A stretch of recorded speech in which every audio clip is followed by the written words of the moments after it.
지금까지 사사기를 공부하면서 사사기가 갖고 있는 메시지가 우리가 생각하는 것보다 그 요점이 얼마나 크게 달랐는가 하는 것을 8강의에서도 많이 느꼈을 것입니다. 그리고 놀랐을 것입니다. 오늘도 여전히 사사기가 우리에게 주는 메시지를 추적하는 가운데 이 기드온 사건을 보면서 기억해야 할 점은 다음과 같은 것입니다. 기드온, 그러면 우리들은 어떤 모습을 마음속에 심어두고 있을까요? 300명의 군사를 데리고 미디안 군사를 물리친 하나님의 용사, 이렇게 우리 마음속에 기억되어 있을 것입니다. 제가 초등학교 다닐 때 저하고 같은 교회 다닌 학생 중에 이름이 기드온이라는 학생이 있었습니다. 김씨였는데 한문까지 가능하게 하기 위해서 김기돈이라고 이름을 지었습니다. 그 부모님께서는 기드온의 신앙을 매우 흠모하여 아들에게 기드온이라는 이름을 붙이기까지 했습니다. 그렇게 할 수 있습니다. 그동안 저와 함께 성서 강의를 꾸준히 해와서 이제는 감을 잘 잡고 있다고 생각합니다. 우선 기드온은 영웅도 위인도 아닙니다. 우리가 아는 것 같이 기드온은 하나님 앞에 믿음의 용사였고 그런 하나님을 의지하여 힘을 낸 위인이었다고 생각하는 것은 왜 그렇게 만들어졌는지 모를 이상한 이야기거리가 되고 말았습니다. 저도 물론 어렸을 때는 그렇게 배웠습니다. 믿는 가정에서 태어나서 어려서부터 주일학교에 다녔기 때문에 기드온 이야기라고 하면 누구보다도 더 많이 듣고 또 배우고 알았습니다. 유년 주일학교 중고등부를 거치면서 언제나 많은 상을 타려면 성서 퀴즈 대회에서 1등을 해야 합니다. 그런데 거기에는 답을 맞춰야 하는 문제로 예외 없이 나오는 인물들이 있습니다. 기드온, 삼손, 엘리야, 다윗, 사무엘, 이러한 사람들은 늘 등장하는 사람들입니다. 그 중에 하나인 기드온, 오늘 사사기에 기록하고 있는 것이 어떤 메시지를 펼치기 위해서 그의 일생을 기록하고 있는가를 차근차근 살펴볼 필요가 있습니다. 우선 사사기 6장 12절 말씀에 보면 여호와의 사자가 기드온에게 나타나 큰 용사여라고 부릅니다. 그래서 우리는 기드온을 큰 용사라고 지레 짐작을 해버립니다. 이 부분에 재미있는 것은 사사기 6장 11절 말씀을 보면 여호와의 사자가 아비에셀 사람 요아스에게 속한 오브라에 이르러 상수리 나무 아렌지니라. 마침 요아스의 아들 기드온이 미디안 사람에게 알리지 아니하려 하여 밀을 포도주 틀에 타작하더니, 우선 하나님께서 요아스의 아들 기드온에게 나타나는 장면이 상당히 희사적입니다. 미디안 사람들은 추수할 때가 되면 이스라엘 지경을 넘어 쳐들어옵니다. 농사를 지을 때는 가만히 있다가 추수 때가 되면 쳐들어오는 굉장히 약은 족속들입니다. 그 사람들 몰래 감추어 놓은 밀을 혼자 타작을 하는데 우리가 아무리 농사를 안 지어 봤어도 이 정도는 상식입니다. 타작이란 알맹이를 따로 떼어 놓는 일입니다. 그것은 넓은 마당에서 하는 작업입니다. 그러나 포도주 틀이란 밀배된 장소에다 설치하고 포도를 짜는 기계입니다. 이 물질이 들어가면 안 되는 작업이기 때문입니다. 이 사람은 지금 밀 타작을 할 수 없는 가장 반대인 장소인 포도주를 짜는 곳에 하고 있습니다. 얼마만큼 그가 타작을 은밀한 장소에서 하고 있나 보십시오. 제 생각에는 곡식단을 두들겨서 타작을 하고 있는 것 같지는 않습니다. 상상컨대 면도칼로 하나씩 까고 있지 않았는가 생각됩니다. 그런데 여호와의 사자가 나타나서 이렇게 말합니다. 큰 용사여, 이것이 이상하게 들리지 않습니까? 이것은 망신스러운 일입니다. 이방인들이 이스라엘 백성들을 쳐들어와서 그들이 추수한 걸 다 몽땅 훔쳐갔다라는 거예요, 매년. 그러니까 이스라엘 백성들이 어떻게 해요? 겁나니까 모두가 이제는 산 깊은 곳에 몰래 들어가 숨었고 추수를 하면은 그 산 동굴이나 그런 은밀한 곳에 숨겨놨어요. 이제 추수하는 것들을 조금씩. 그러니까 원래 타작마당 넓은 곳에 가서 곡식들을 타작해야지 밀이나 보리의 껍데기가 날아가잖아요. 바람에. 그렇죠? 타작해야지, 쳐야지. 그러니까 넓은 곳에서 해야 되는데 지금 은밀한 곳, 포도주 틀을 짜는 그 좁은 장소에서 몰래 조금씩 하고 있었다라는 거예요. 숨어서.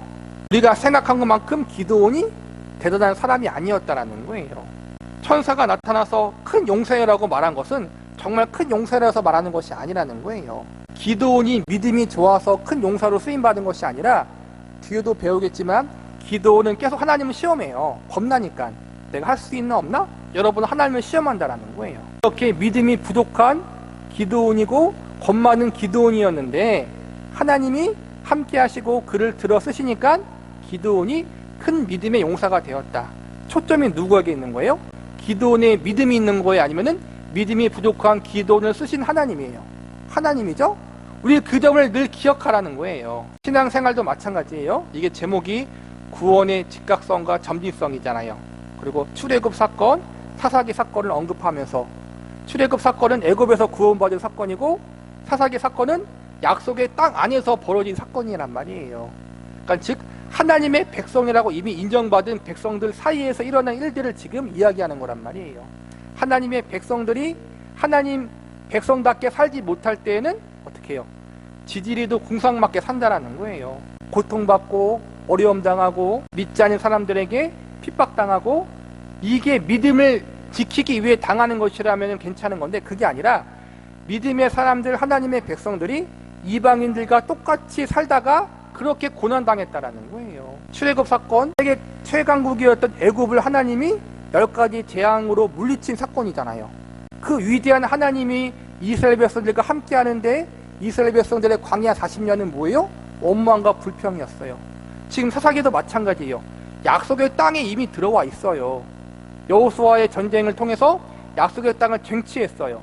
적과 꿀이 흐르는 땅에 살고 있는데도 하나님의 백성답게 살지 못하고 원망하고 불평하고 불신하고 우상을 섬기다가 이렇게 고난받게 되었다라는 거예요. 구원받은 하나님의 백성이 구원받은 백성답게 살지 못할 때에는 이렇게 궁상맞게 살 수밖에 없다라는 거예요. 이미 그 위대한 기적의 역사들을 경험했는 백성임에도 불구하고 중요한 건 그래서 뭐예요? 하나님이 누구신가, 그 하나님이 어떠한 분이신가를 바르게 알고 그 하나님을 전적으로 의지해야 된다는 거예요. 신자의 싸움이 바로 거기에 있는 거란 말이에요. 이 점을 잊지 말라는 거예요. 혹시 누가 볼세라 숨어서 몰래 나다를 까고 앉아있는데 큰 용사요? 그러니까 이게 무슨 망신입니까? 그래서 사사기 6장 13절에 기드온의 대답이 의미심장합니다. 기드온이 그에게 답하되 나의 주여 여호와께서 우리와 함께 계시면 어찌하여 이 모든 일이 우리에게 미쳤나이까? 또 우리의 열조갈직이 우리에게 이르기를 여호와께서 우리를 애굽에서 나오게 하신 것이 아니냐 한 모든 이적이 어디 있나이까? 이제 여호와께서 우리를 버리사 미디안의 손에 붙이셨나이다. 이 말씀은 기드온이 울부짖고 있는 말씀일 수도 있습니다. 드디어 하나님을 만나서 하나님 이렇게 내버려 두십니까? 이렇게 안타까운 울부짖음일 수 있습니다만 저에게는 이렇게 보입니다. 그가 창피를 당하고 얼마나 수치스럽게 보였겠습니까? 자기 수치를 가리기 위해서 튀어나온 것은 이 불평밖에 없습니다. 하나님 저도 어지간하면 이런 사람이 아닙니다. 그러나 생각해 보십시오. 하나님이 온통 우리 민족을 이 민족의 손에 맡겨서 이토록 압박을 당하게 해 옴짝달싹 어쩔 수가 없는데 저더러 혼자 어쩌란 말입니까? 그러니 타작도 숨어서 겨우 할 수밖에 없지 않습니까? 그런데 이렇게 약을 올리시면 저보고 어쩌라는 말입니까? 이게 훨씬 자연스러워 보입니다. 그리고 이것이 자연스러워 보이는 이유는 뒤로 갈수록 이 이야기가 기드온 이야기에서 줄거리를 이루고 있기 때문입니다. 추적해 보겠습니다. 기드온은 하나님께서 나타나셔서 말씀하신 것, 곧 이렇게 약속하신 것을 제대로 믿고 싶어 하지 않았습니다. 사사기 6장 15절에 보면 기드온이 그에게 대답하되 주여 내가 무엇으로 이스라엘을 구원하리이까? 보소 나의 집은 므낫세 중에 극히 약하고 나는 내 아비 집에서 제일 작은 자니이다. 이런 불만에 대한 하나님의 답은 단 하나입니다. 여호와께서 그에게 이르시되 내가 반드시 너와 함께하리니 내가 미디안 사람 치기를 한 사람 치듯 하리라. 기드온은 다른 사람보다 잘났기 때문에 용사인 것이 결코 아닙니다. 그는 하나님이 함께 하시기 때문에 용사인 것입니다. 기드온은 스스로 타고난 용사도 스스로에게 그 어떠한 조건이 주어졌거나 위인적인 소질을 가지고 있는 사람이 아니고 하나님이 함께 하시기 때문에 이제 용사가 되는 것입니다. 왜 이렇게 하시는가 하는 일들을 우리가 추적할 필요가 있습니다. 이 말씀을 듣고서 기드온이 가장 필요로 했던 확인은 과연 이것이 하나님의 약속인가 하는 것입니다. 내가 혹시 꿈을 꾸는 것은 아닌가? 정말 전능하신 하나님께서 나에게 이 약속을 하셨는가? 그것을 확인하고 싶은 것입니다. 그것만 사실이라면 걱정할 것이 없습니다. 나에게 말씀하신 이가 하나님이신 것을 저로 하여금 확인할 수 있게 해주십시오. 확인하는 방법은 재물을 가지고 와서 재물을 바쳐서 그 재물을 하나님께서 기쁘게 받으시는가 암하시는가를 보는 것입니다. 우리가 잘 아는 대로 갈멜산에서 바알의 선지자와 맞섰던 엘리야의 치열한 전투도 재물을 가지고 싸운 싸움이었습니다. 바알이 살아있는 신인가 하나님이 살아계신 신인가 누가 재물을 기쁘게 받는가 보자. 그 엘리야의 싸움을 기억해야 합니다. 이 제안을 합니다. 사사기 6장 20절에 보면 하나님의 사자가 그에게 이르되 고기와 무교전병을 가져 이 반석 위에 두고 그 위에 국을 쏟으라. 기드온이 그대로 하니 여호와의 사자가 손에 잡은 지팡이 끝을 내밀어 고기와 무교전병에 대매 불이 반석에서 나와 고기와 무교전병을 살랐고 여호와의 사자는 떠나서 보이지 아니한지라.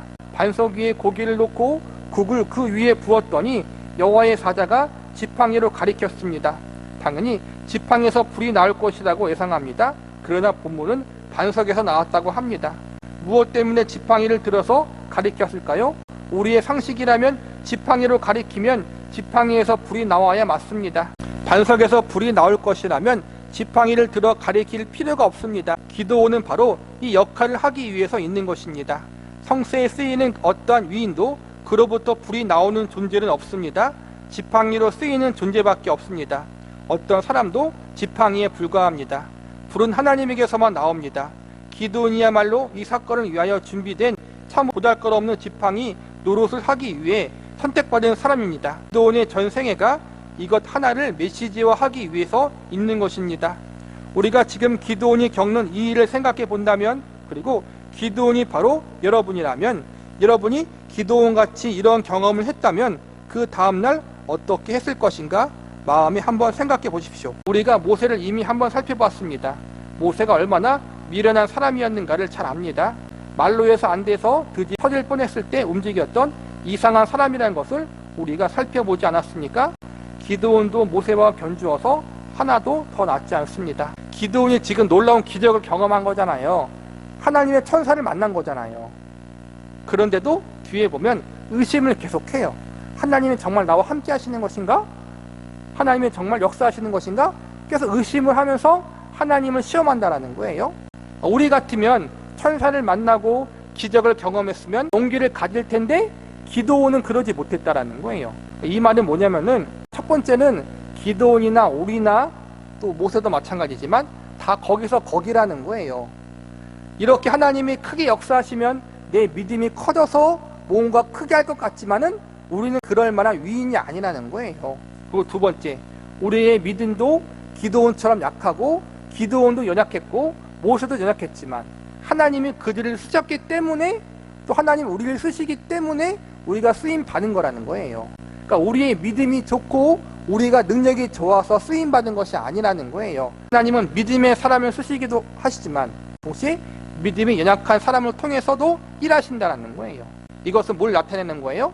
하나님의 은혜가 크시다는 사실, 그리고 하나님이 전지전능하시다는 사실을 우리에게 알려주고 있는 거예요. 기드온도 모세와 견주어서 하나도 더 낫지 않습니다. 어찌 성소에는 미련한 사람만 있는지 모릅니다. 그래서 우리가 얼마나 위로가 되는지 모릅니다. 사사기 6장 25절 봅니다. 이날 밤에 여호와께서 기드온에게 이르시되 내 아비의 수소 곧 7년 된 둘째 수소를 취하고 내 아비에게는 발에 단을 헐며 단 곁에 아세라 상을 찍고 또 이 견고한 성 위에 내 하나님 여호와를 위하여 규례대로 한 단을 쌓고 그 둘째 수소를 취하여 내 찍은 아세라 나무로 번제를 드릴지니라. 다른 것 하라고 하는 것도 아니고 우상을 찍으라는 명령입니다. 하나님 앞에 제단을 쌓으라는 것입니다.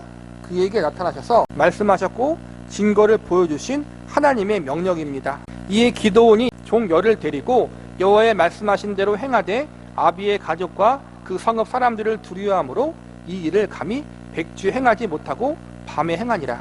아까 말한 것처럼 하나님의 천사를 만났고 음성을 들었고 직접 명령을 들었고 제단 위에서 불이 나오게 한 것도 보고 그런 이적을 경험했어요. 기드온의 아버지가 우상을 섬기고 있었나 봐요. 그렇죠? 대표적으로 자기네 집 안에 이제 우상을 섬기는 제단을 만들어 놓았던 거예요. 그만큼 죄악이 편마했다라는 거, 이스라엘 백성들 안에서. 하나님이 그걸 이제는 때려 부시라고 말하는 거예요. 때려 부시고 거기서 하나님의 제단을 쌓고 하나님께 예배를 드리라. 그 말씀을 들으면 우리 같으면은 정말 기쁘게 할 텐데 기드온은 무서워서 이제는 낮에 못하고 밤에 몰래 가서 그걸 행했다라는 거예요. 그만큼 기드온이 대단한 사람이 아니었다라는 거예요. 그래서 그걸 강조하고 있는 거예요. 다시 한번 강조하지만 기드온이 믿음이 좋았기 때문에 하나님이 쓰신 게 아니라는 것을 계속 강조하고 있는 거예요. 기드온은 계속 하나님의 부름을 받았지만 여전히 무서워했고 두려워했고 하나님을 시험했어요. 그런데 그런 기드온을 하나님이 포기하지 않고 그를 사용하심으로 큰 믿음의 용사가 되게 하셨다는 거예요. 초점이 뭐예요? 기드온을 들어쓰신 하나님에게 있다는 걸 계속 강조하는 거예요. 아까 반석에서 불이 나와서 재물 불에 태운 것도 똑같은 거예요. 지팡이에서 불이 나온 것이 아니라 반석에서 나왔다. 이것은 뭐예요? 하나님이 그렇게 하셨다는 걸 이야기하는 거예요. 근데 우리는 어때요? 어떠한 기적을 경험하고 어떠한 큰 은혜를 경험하면은 자꾸만은 그 기적을 일으키신 하나님, 은혜를 주신 하나님께 초점을 맞춰야 되는데 그 기적을 경험한 사람, 그 은혜를 경험한 사람에게 초점을 맞출 때가 많다라는 거예요. 사람은 지팡이에 불과하다라는 거예요. 또 우리는 자꾸 그걸 잊어먹을 때가 많다라는 거예요. 즉 우리 신앙생활이 하나님 중심이 되어야 하는데 내 중심이 되어질 때가 많다라는 거예요. 사람 중심으로 될 때가 너무나 많다라는 거예요. 성서가 말씀하는 바는 사람은 그만큼 잘나지 않았다는 것입니다. 우리가 믿음의 선진들을 공부하면서 물론 믿음의 선진들의 본받을 것이 있어요. 그런데 그것도 중요하지만 그 믿음의 선진들도 원래는 연약하고 부족한 사람이었지만 하나님이 그들을 들어 쓰셨기 때문에 믿음의 선진이 되고 믿음의 영웅이 되고 믿음의 조상이 되었다는 것을 성경은 계속 강조하고 있다는 사실을 잊지 말라는 거예요. 교회의 가장 큰 문제 중 하나예요. 기독교. 사람을 우상화시키는 것, 지도자를 우상화시키는 것, 그런 부분을 참 조심해야 되는 부분이 있는 거예요. 믿음의 선배들, 믿음의 사람들을 우리가 존경할 수는 있어요. 물론. 그러나 그 사람들을 너무 절대시 우상화하는 건 조심해야 되는 부분이라는 거예요. 그 믿음의 선진들도 다 까보면은 다 탈탈 먼지 털어보면은 우리와 비슷해요. 믿음의 사람도 똑같아요. 사실은 털어보면은 다 부족한 점, 연약한 점이 나와요. 근데 중요한 것은 그 부족한 사람, 연약한 사람을 하나님이 쓰셨다라는 거예요. 그리고 그 하나님이 우리의 하나님이라는 거예요. 거기에 용기를 얻어야 된다는 거예요. 어떻든 기드온은 그러지 않다고 합니다. 그러나 우리가 분명히 기억할 것은 기드온은 이런 별명을 가진 사람입니다. 큰 용사라고 사람이 붙여준 것도 아니고 하나님이 붙여주신 별명입니다. 그가 이 정도밖에 못했으니 우리는 두말할 필요가 없는 사람들일지도 모릅니다. 기드온이 대단한 것이 아니라 기드온을 쓰신 하나님이 대단한 것이고, 앞서 배웠듯이 모세도 알잖아요. 하나님 모세를 불렀는데 80세 때 모세가 계속 이제 안 한다고 하잖아요. 그렇죠? 그러니까 우리의 믿음이 그렇다라는 거, 형편이 없는 믿음이에요. 그러나 그 형편없는 믿음 없는 모세와 기드온을 들어 쓰셨던 것처럼, 그래서 모세가 나중에는 뭐예요? 하나님과 가장 친한 친구처럼 되잖아요. 그렇죠? 기드온도 큰 용사가 되었고, 그 하나님이 우리의 하나님이에요.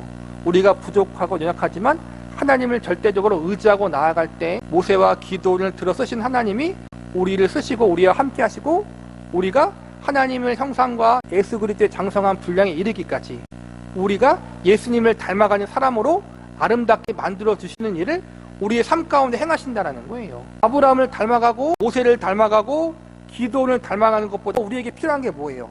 우리의 주님이신 예수님을 닮아가는 거잖아요. 하나님이 그 일을 우리의 인생 가운데 지금 행하고 있어요. 정말 큰 일이잖아요. 그렇죠? 우리는 할 수 없지만 하나님이 그걸 위해서 우리의 삶을 지금도 간섭하고 있다는 사실을 기억하면서 여러분께서 너무 낙심하지 말고 너무 두려워하지 말고, 이들을 사용하신 하나님이 우리와 함께하고 계시고 우리가 그들보다 더 아름답게 예수님을 닮아가는 사람들로 만들고 있는 작업을 지금 하고 있다는 사실을 기억하면서 여러분께서 더 용기를 내시고 또 하나님을 의지하고 바라보고 사랑할 수 있는 자리에까지 나아갈 수 있기를 바라겠습니다.